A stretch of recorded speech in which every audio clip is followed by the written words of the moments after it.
Welcome back to the Floyd Memorial Library podcast, where you'll find information on what's going on the North Fork of Long Island. We'll be focusing on issues and opportunities going on in the community, as well as people and stories from the present and the past. I'm Christopher Bianchi, and our guest today is Lily Dougherty-Johnson. She is a longtime resident of Greenport, and on this episode we talked to her about how it was growing up for her in Greenport, as well as how she eventually made her way back to Greenport and became a village trustee member, and what it's been like on the board, as well as some of the opportunities and projects going on for the future of Greenport. So I hope you all enjoy this episode. I want to thank you again for coming on, and if you could just give us a little intro, just where you were born and raised and what you're doing for a living in Greenport. Thanks for having me. I think this is a cool program. So I was born in New York City, but I moved out to Greenport when I was like 2 or 3, so I don't really remember anything else. I've left several times and come back several times, and now I live here. I work at a wine store, and I'm a village trustee. So how did your parents decided to move out to Greenport when you were born in New York City but decided to move? Yeah, they moved like 1982, 83. I think they were just ready to get out of the city. I have older siblings too who are like probably 9 at the time, and I think they just wanted more space. My dad really liked to fish. I think that's sort of what brought him out here. And he had a friend who I think lived in East Marion at the time, who'd seen the building that we ended up buying and was like, oh, you're going to love this. Because it was like an old industrial building, and they had been living in Greenwich Village, like in like lofts that they'd sort of like redone. So, and my dad was like, did stuff like that. Was like a kind of builder, electrician. I mean, not like a real electrician, but he did electrical work and carpentry and stuff like that. So, they moved out and we renovated the building and ended up living in it. And he liked fishing, but he also, what kind of work? I mean, he was an artist, but he also did like building type work. Okay. And then when he was out, he ended up opening a business out here that was like energy efficiency, retrofitting houses like with an eye towards energy efficiency. So nice. In that vein. And your mother, she was an artist too, and then she came out here and she worked at, I think, like a clothing store for a little bit, and then she ended up working at the library here.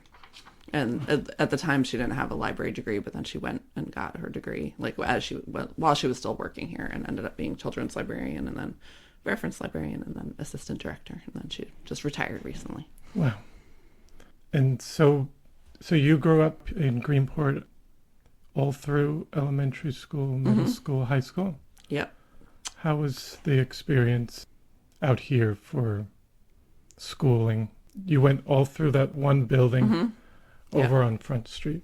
Yeah. I mean, I think it had its ups and downs. I feel like just because I think as a kid you have ups and downs and you go through different things. But I don't know. I look back on it very fondly now. I mean, it's a very like small school and just community in general. And there's something really nice about that where people know each other and like take care of each other. And yeah, I just think like the whole like small classrooms, like we always had that just naturally, not really because they tried that hard, just because there weren't that many kids. Yeah.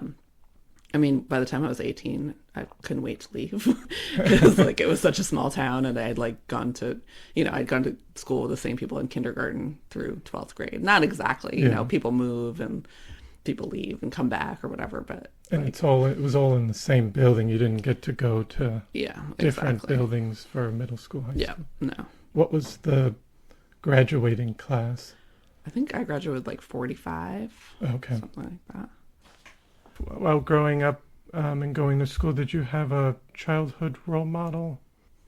I mean, that question, I was like, it took me a minute to think about, but I feel like when I started working, like more, I guess when I was a teenager, I mean, of course, like my mom and people in my family were sort of role models, but I worked for Aldo very briefly. Okay. And yeah, like, and then I worked for Danny Latham, who's a farmer out in Orient, and then like I guess more right. And when I was in college, I worked for Dave Capel when he was mayor, and like all three of those people, I think, in different things, like I really admired like how they worked and what they like built um, and just like the characters, they were very like strong personalities, all in different ways. Was your first job at Aldo?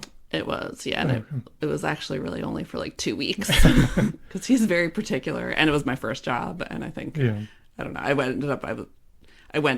like traveled somewhere in the summer, and then when I came back, I was like, oh, I'll get a different job, and then I went to Latham's, just because he was very exacting, which I admire, but it was hard as like a 14-year-old for a first job, and my sister had worked there, and he loved her, so I think I just also like wanted to do something different. Okay. What were some fun activities you did as a child in Greenport area? Because were you actually grew up in East Marion? No, I grew up on Carpenter Street. Carpenter Street. Oh, okay. So yeah, I mean, I could walk to town, eat ice cream. That was a big thing. And then like we could also walk just down the street, like be right by the water. I was just telling people last night about how on Sterling there used to be these like stone steps that I guess people used to like get, I don't know, onto their boat or something.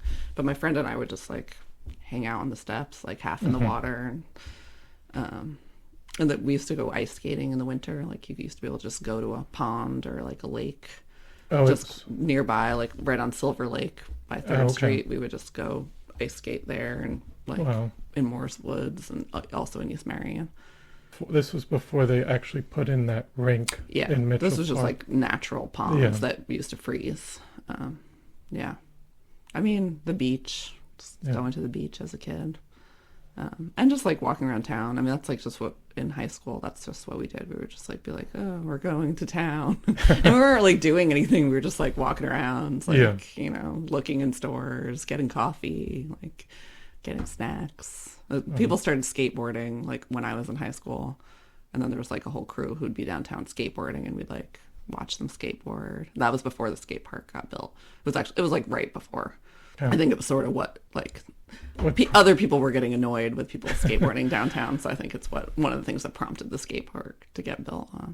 Definitely, there wasn't the roller rink, so there weren't that many organized. I mean, you know, there were things at the library, there were stuff like that. But could you describe a little bit like what the community felt like, or your neighborhood felt like at that time?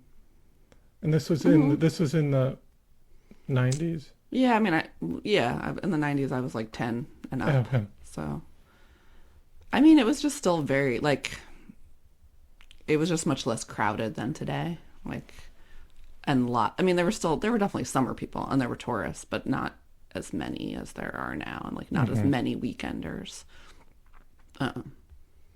It just felt much more, I don't know if sleepy is the right word, but just a little more quiet. Yeah, definitely more quiet. Definitely. I mean, even in the summer, you'd go downtown, and there were people though, and there were more people than in the winter, but there weren't like as many people. Okay. And it was more like, I guess it just felt like more like you knew most of the people most of the time. Not always, but more so, I think, than now, for sure. Were there any major events you remember vividly while growing up in Greenport, or whether it was happening around the world? Yeah, I mean, I remember like during the Gulf War, like my sister and brother were older, so they were like in high school, and I remember them not like refusing to say the Pledge of Allegiance, like in protest, and that kind of being a big deal, and like going to some local protests, like with my parents mostly. Were those in Greenport or on? I was trying to remember. I feel like there maybe more were like in Southold, like maybe by the town hall, but I don't really remember exactly. Yeah. I don't really remember anything like big happening in Greenport that much.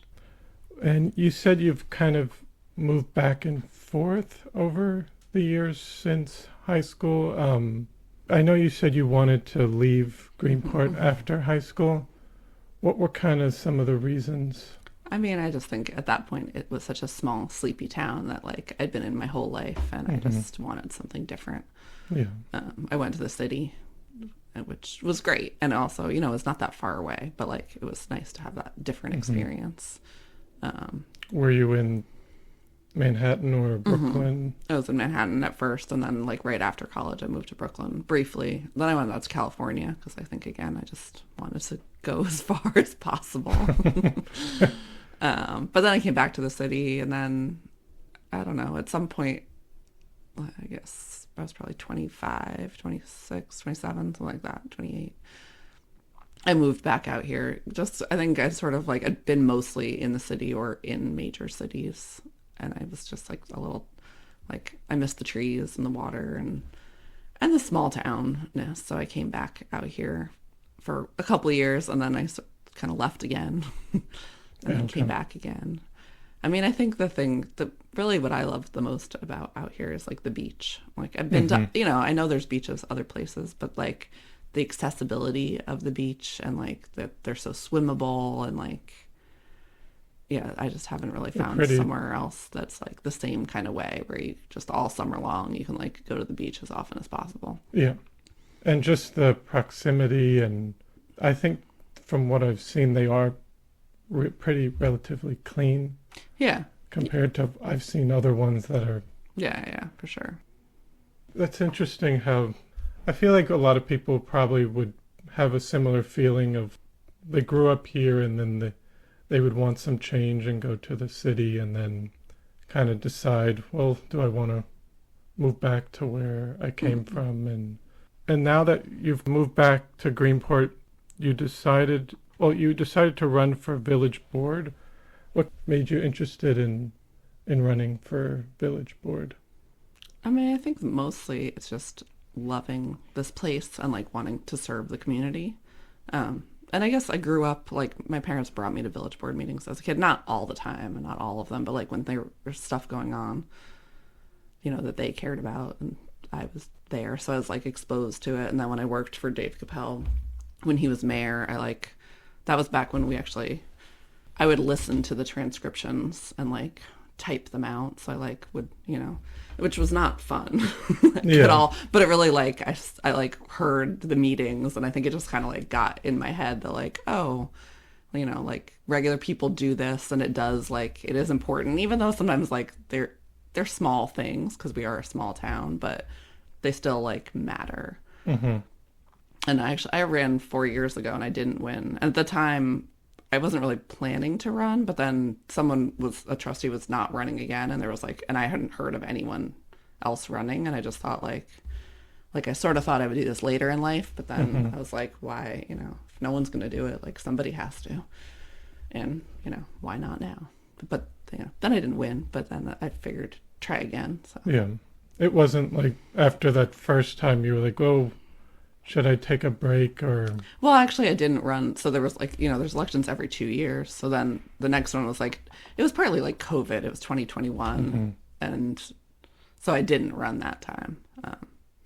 But yeah, I mean, I partly think doing it once and not winning made me even more. Not like I was like really like, oh, I have to do this. But I was like, oh, all right. Like I understand the process. It's not that bad. Even like losing is not that bad. So like, you know, why not try again? And there were a lot of people who were like, oh, you should do it again. Like you did, you know, like it's not like I didn't get any votes the first time. So it seemed like worth it. And I did in that interim, I think, also like because of that, I got more interested. Like I was going to meetings and I was paying attention to what was happening. And so then like I was more invested, I think, and like cared even more and was like more informed about what was going on. So.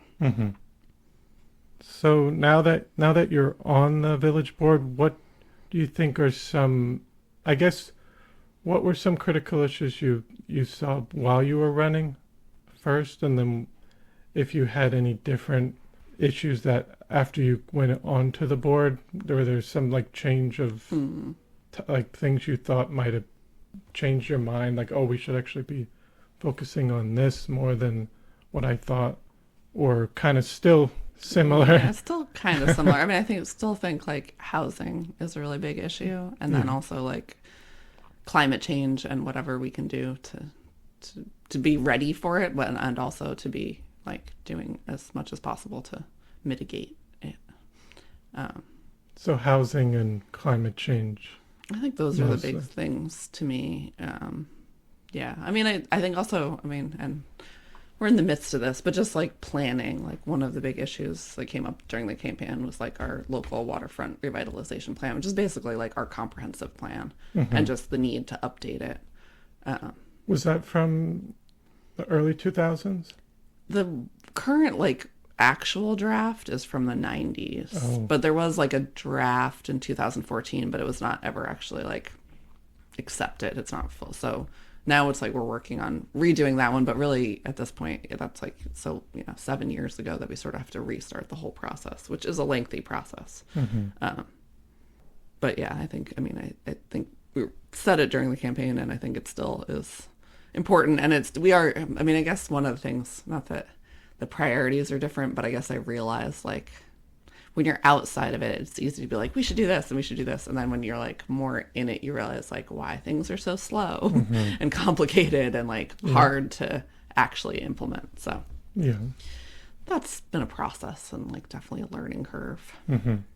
But it's also, I've only been in office since April, so it's not really that long. And No. like there's got a couple more years. So hopefully in that time we can actually do some stuff. And so now coming into the new year, are there any specific things that are kind of being finalized that you can talk about that people might see coming forward in the new year? Yeah, I mean, I think actually it'll even be on December's meeting agendas that we updated the noise code.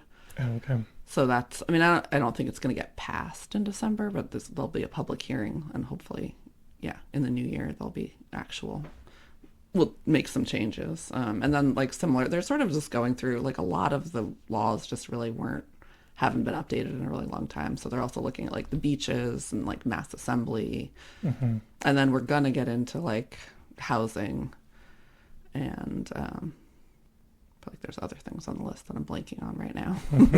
But yeah, a bunch of stuff. What is exactly the noise code? I mean, it's just rules basically about like how much noise people can make and like what then is like a violation and could you get ticketed or get in trouble like if you're blasting your music really late, really loud, or like the businesses downtown doing that type of thing. And we do there's like a current law in the books. It's a little hard to enforce. Like it's not, and it's maybe not quite up to like what town is like now. Like when it was a sleepy little town and there wasn't that much going on, it maybe wasn't that big of a deal. But now if like everyone downtown wants to have music all the time and like people have Airbnbs where it's like kind of constant parties, like that type of thing. Has there been more complaints to the village? I mean, I don't know what the numbers exactly like. If there's been, but I mean, I get the sense that yes, there's probably been more, and also it's definitely something you've heard. Like we've heard at village board meetings, like even before I got in office. But I mean, just there's always complaints, and like not all of them. I mean, you have to have some noise, and like people like music, and people like parties, and so but like there has to be a sort of a balance between being a good neighbor, I guess, and also having fun yourself and running a business. Definitely. And with the housing, what kind of strides or new ways the board kind of thinking about dealing with that? One thing we just did was we changed some of the zoning downtown so that now some parts that were like kind of in the waterfront zone are now in the commercial zone, and they are allowed to have apartments like upstairs, whereas before they weren't. So like pretty much the whole south side of like Front Street is in that situation.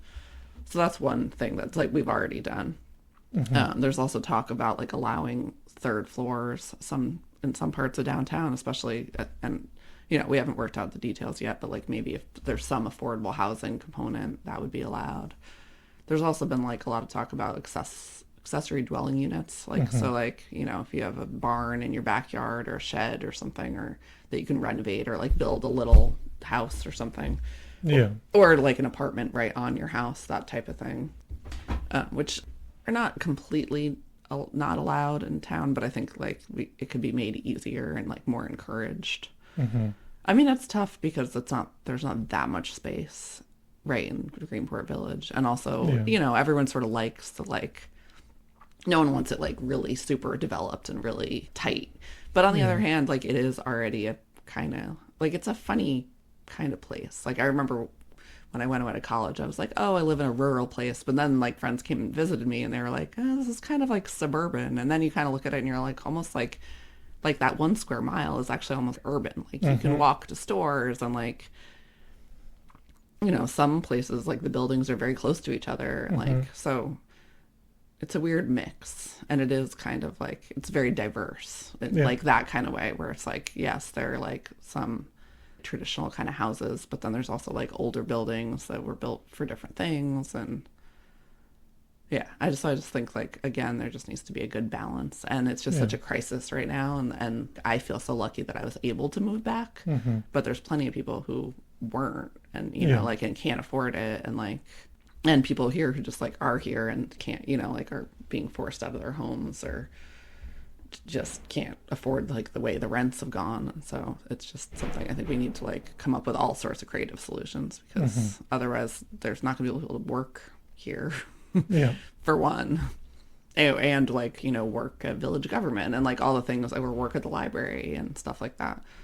So And do you think you would be looking at possibly, because I know it tends to be more talked about in the city, but even on a smaller scale, like a mixed-use development, where you'd have like I think like you were saying, first floor is kind of more of a business, and then you'd have the second or third floor being more residential, to try to make it where people are still living close by. And like you said, I think Greenport, at least on the North Fork, is much more walkable compared to other communities. Not that you would want to develop it to be very dense, but just trying to attract people that would be able to afford to live here. yeah, I mean I think like the apartments downtown are partially already allowed now, and I think I mean yeah, I feel like there's no reason. I think like at some point zoning got very like, oh, business has to be here and people have to live here, and like they can't be, has to be really separate. And like Greenport was never like that historically. I mean, most places weren't. And then also it just doesn't make sense now. Like why have empty space above retail store, or restaurants or whatever, commercial business, and not allow people to live there? Like it just doesn't make any sense to me. I mean, I think there's a lot of like, people have these ideas like, oh, everyone has to have a yard and everyone has to have like a house that is a certain way. But like, there's so much diversity just in how people, like not everyone wants to do that. Not everyone's raising kids with a yard. I mean, I grew up in Greenport without a yard. I mean, we had like a little back patio, but we didn't have a yard. I don't know. Yeah. And I grew up in a commercial building, like that, something that had been a commercial building. I think I turned out okay. So I feel like there's like, there's just all like we don't have to regulate everything about how people live. Of course, there's like safety concerns and like basic things. But other than that, like if people want to live in an apartment and not have a yard, or like that should be fine. And also it depends, maybe they live in an apartment at first, or maybe they're like an older couple who, there's just so much like different, not everything's like a little 4-person family with young kids all the time, because like kids grow up and then they might want an apartment. Do you think parking is an issue for Greenport? If you look back, there were a lot more buildings in Greenport that are now parking lots, and it was just more of people would walk, and you had the train back here in the 1800s, and people would take that into the city and wouldn't have to worry about parking. Is that something people still talk about? Or Yeah, because I know you have the North Road and the South Road, and then where people might be coming and going from here visiting tourists, that's something people still. yeah, I mean, their traffic and parking are definitely still big issues. I mean, there's a lot of different ways to think about it. A lot of people say parking is like only an 8-week problem, which it mostly is. Like it's only in the height of the summer. Like even now, mostly you can park wherever you want in town.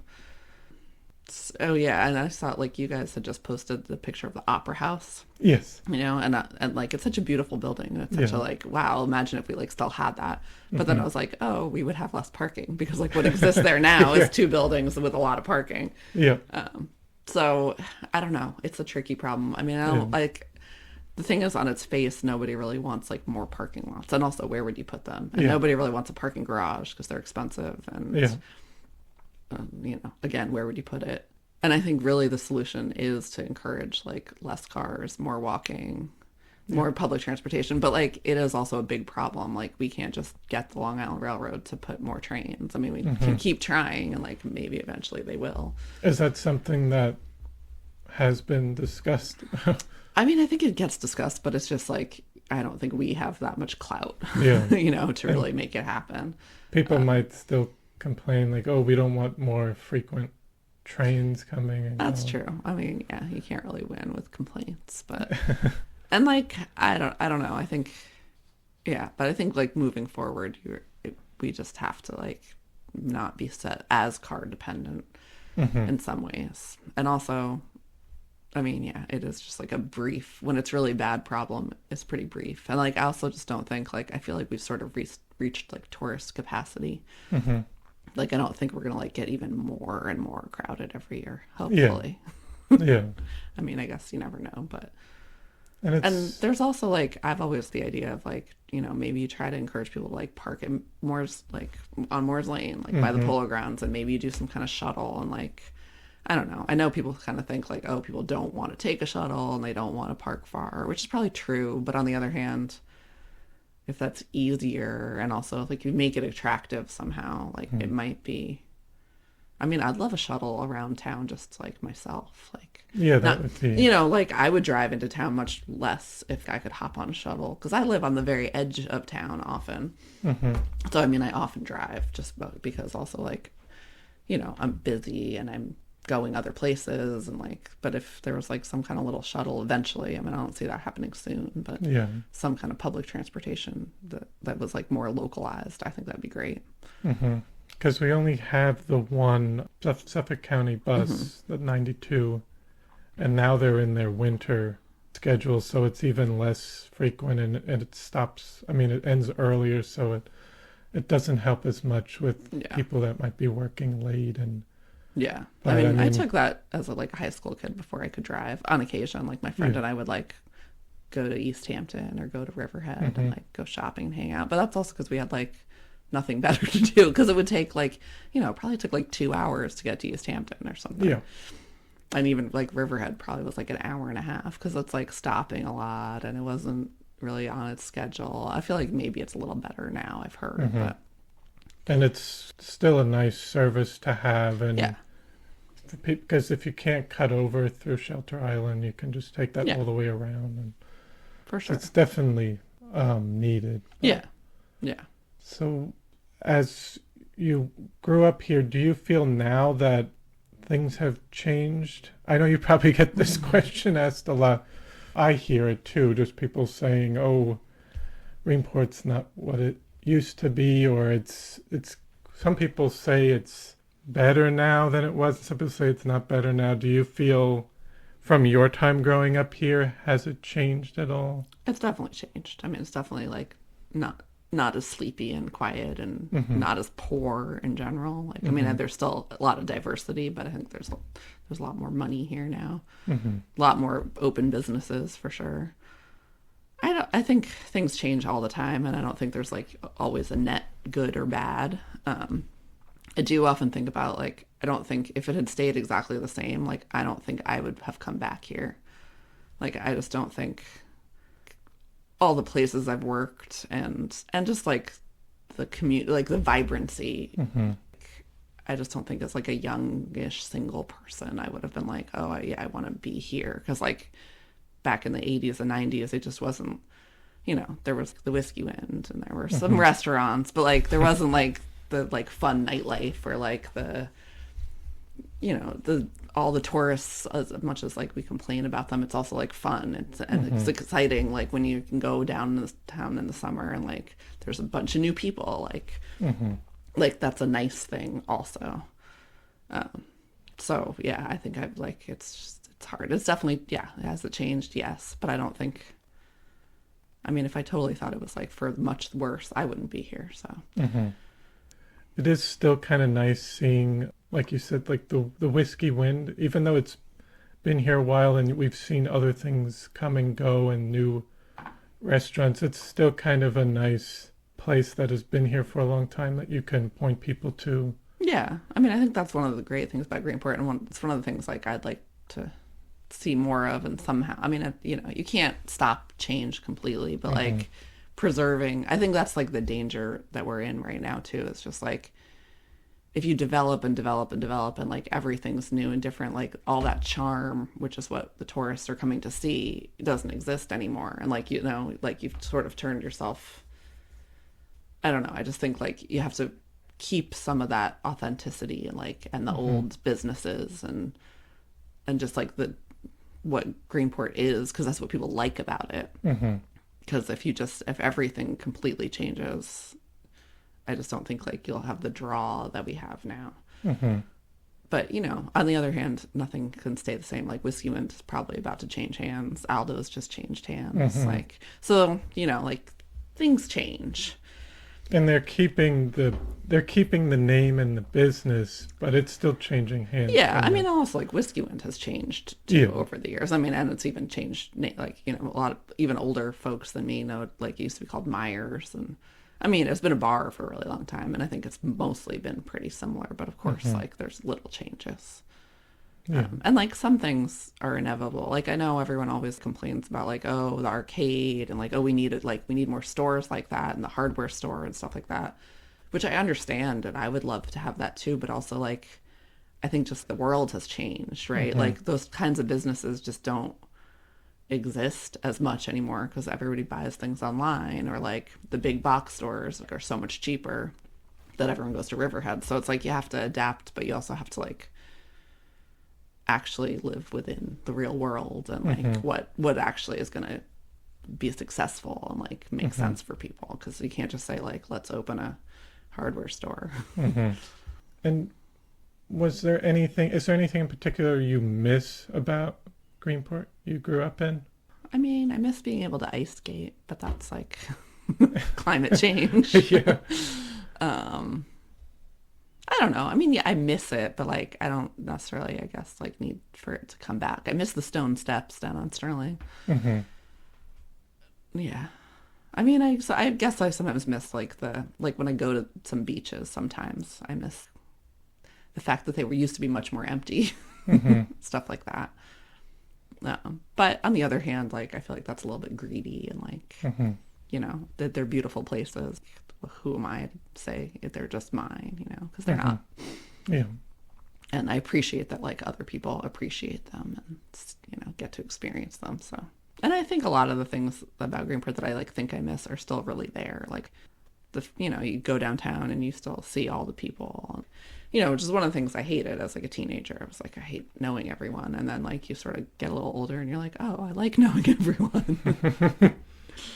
So I think a lot of that is still there. Yeah. I mean, the people change and like to some degree, but like there's still that small town like community feel, which is nice. Definitely. I see that as well, with that kind of small town feel and you see people and walking around. And you mentioned that it has changed in I don't know if you would say in the demographics and in the socioeconomic as well, because people might have said it was more of a poor community at one point, and now it's kind of changed somewhat over the years. I don't know if since the pandemic, but more people moving from Manhattan and Brooklyn and other areas. Does that, I know people have talked about that, and I guess some people have said, well, they're here for at least some part of the year, but then the other part of the year they're not here. So does the town feel emptier at some point of the year? But then, yeah, for sure. But I think, I mean, maybe that's like more true now, but I think it always was true. Like it's been a touristy summer place for a really long time. Greenport has, Yeah. like and a place like just for visitors and for people who weren't here necessarily for a long time. And I don't know, like I feel like so many of these things I'm like both worlds because my parents came out for Manhattan. I mean, like we didn't come out as weekenders, like summer house people, but we still were like coming out from the city, and we were able to do that because at the time, things out here were cheap. So I think like that's the part that has changed. Like now things are not cheap, so it's a different socioeconomic bracket of people who are coming out. But that's also a testament to like success Greenport has had in like becoming more of a tourist destination and just more of a destination and like becoming more known, which like, is a double-edged sword. I think we're good thing. And it was like a necessary thing back in the 80s and 90s, or it felt like it because we weren't a fishing village anymore. And like people were not, those jobs didn't exist. And so we became like a tourist village, which, allowed us to survive, which was good. But like, then, now we're a tourist village and like we're dependent on those kinds of jobs. And I think the tourist part was around even starting way back because I think people would take the train out but then there were those other maritime jobs and which now has somewhat, well, I guess you could say it has disappeared. It definitely. I mean, like I remember as a kid, like, on Friday night, if you went to the bank, it would smell like fish and there'd be like all these people in like fish, like in their boots and stuff because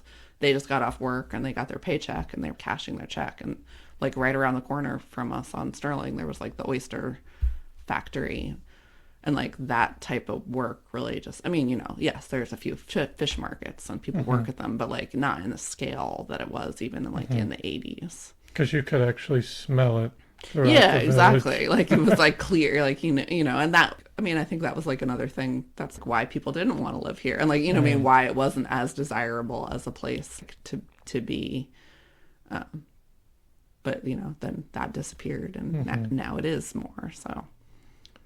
Is there any, because I know some other towns and cities that are similar in size and have maritime history, there's a lot of their stuff has changed with development and businesses and jobs. But some of them are trying to keep somewhat of a working waterfront. Is that something that the village wants to try to do? Because I know there are still some docks that still have people working and doing fishing or work-related Yeah, stuff. definitely. I mean, I think that was one of the impetuses behind like the zoning changes we did also was keeping the actual waterfront just staying waterfront and like not allowing it to turn into like hotels and restaurants. Okay. Because like that's so, if you just left it to like the market and left it, that's what would happen because that's where the money is, and like that's what will make a lot of money. So yeah, I think leaving the shipyard as a shipyard and protecting those businesses that still are dependent on the water in like in a real kind of working way, not just like looking at the view kind of way, or just about like pleasure boating is really important. I mean, I think it's tough because there's only so much we can do. And, like the, money and capitalism still play a big role. But I think it's what I was saying before too, like that is the charm of Greenport. And like, if you just turn into hotels and marinas, you lost a lot of that charm. Just like I think it was, they were thinking about the theater was a possibility for turning into a hotel. Yeah, or like on that lot. Or condos. I think condos. people were talking about too, but yeah. But it was kind of a rare thing to happen to where the community and people raise money to keep it a theater. And was that still open when you were? Would you go there? Yeah. I mean, actually, I remember when it was just one theater, like it hadn't been broken up, and then there was like a brief period. I must have been like again early 90s, I guess, when somebody took it over and they had concerts there. So they had like Delight and the Divinals come out. I think it was like one summer. It didn't last that long. And then, yeah, I mean, it was always having like issues. Like I remember one time going to a movie there and like halfway through it cut out. We all got like tickets for a free movie like another day. Sometimes the heat wouldn't work.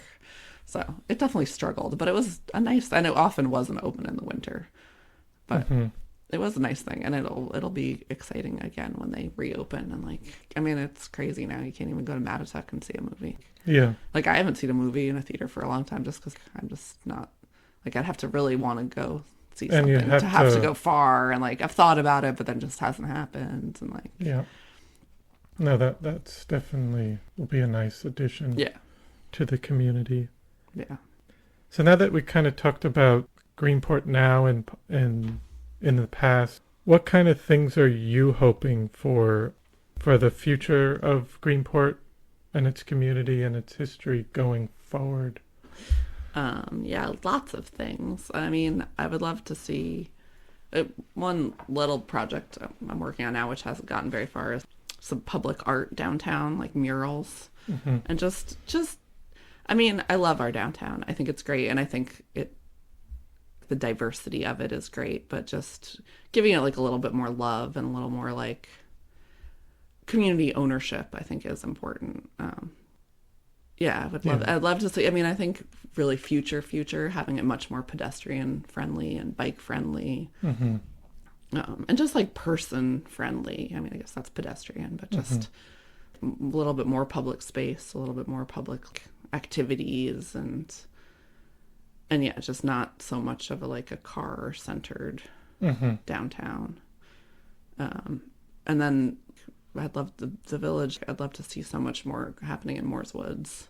We have this huge, beautiful, amazing protected space, but that's just kind of like languished for a long time, which in a way is great because it's being ignored. It has like also kept it kind of safe, but just having like trails there and like, you know, maybe informational signs and just have it, because it is such a treasure, having it just sort of has just been ignored for a really long time. And like, I mean, I walk in the woods there quite a lot, but I just don't see it being used.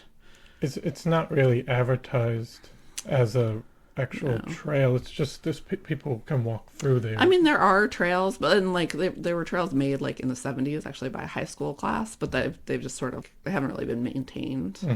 And then there is like a fair amount of still like dumping that goes on there, and like you know, it's just sort of like, I feel like for a long time it has just sort of been like a dumping ground. And also like, I know when I was a kid there were always like weird stories. There's a lot of people who were like scared of it, and it's just unfortunate, especially on the North Fork. We have so many like beautiful trails and wooded areas and that are like so well kept, well used, and like I just feel like it should be in a similar situation.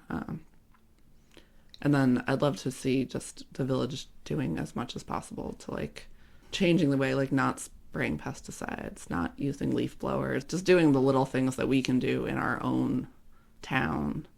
And maybe it's just even on village land at first, like not making other people in the village do it, but just being as conscientious as we can about how we're taking care of our land. And other things, what, you know, the products we're using, and just looking at it from a whole top-down kind of view of like, how are we spending our money and what are we supporting and that type of thing. Nice. Yeah, and then I just think there's also like, we are such a small town, there could be so much more like collaboration with the school, collaboration with the library. I mean, I think there is a lot. I just think that's always something that can be more utilized, you know, like more, I mean, things like this, even like just where there's cross pollination and like people talking and so much of the history too. Like I know the village hall is going through our records in our basement and stuff like that, and like there, you know, there's the historical society too, and like just sort of getting everyone on the same page, because like we're all sort of doing the same things, that type of thing. And I wanted to ask about with Moore's Lane, is there something else going on over there? Or was that like a model railroad? Yeah, the mini train is there now. It used to be up kind of in my neighborhood off Middleton, I think, maybe. And they moved it to Moore's Woods, and they built a great little like station. And I think it should be opening this spring. It kind of, like many things, takes a little longer than people hope at first. But they've raised a lot of money, and the train is there. So I think it should be kind of ready to go in the spring, which will be great. I think the skate park needs a lot more love also. I mean, so many things, and a lot of it is always a question of money. And but there's also been such like great community effort with the skate park. But I think having the train there, revitalizing the skate park, and then also like revitalizing the trails, the woods themselves would be great, because it's such a great resource up there. Like, it's such an amazing amount of space, and it could be such a draw with like the train and the skate park and some nature trails. So definitely. And I don't know if it's more part of the Mitchell Park, the Friends of Mitchell Park. Is the ice skating rink coming back, or because I know it was kind of in its last. Yeah, I mean, I think that particular ice skating rink is like done. It was supposed to only like last like 5 years or something, and it lasted, I think, more like 10 or maybe even more. Oh, okay. And so I don't know. I mean, there's ideas of like maybe an ice skating rink goes up at Moore's Lane too. I mean, the unfortunate thing about ice skating rinks is like, again, climate change. It might just not be something that, I mean, unless you put it completely inside, you know, like it just might not be worth the cost, unfortunately. But we'll see. I mean, yeah, but I think for this year, it's not going to happen. Okay. So I just usually wanted to ask, is there anything else you wanted to bring up or talk about or say to our viewers? Our listeners. I think we've covered a lot of stuff, so I can't think of anything. But thank you again. Okay. And thanks for listening, all our listeners. Thank you. I want to thank you all for listening to our second episode for the Floyd Memorial Library podcast. We're so happy to get this up and running. So you probably won't hear from us for a bit. We're going to take a break for the holidays, and we should be back in the coming year for January with many more episodes coming out. So from all of us at the Floyd Memorial Library, happy holidays.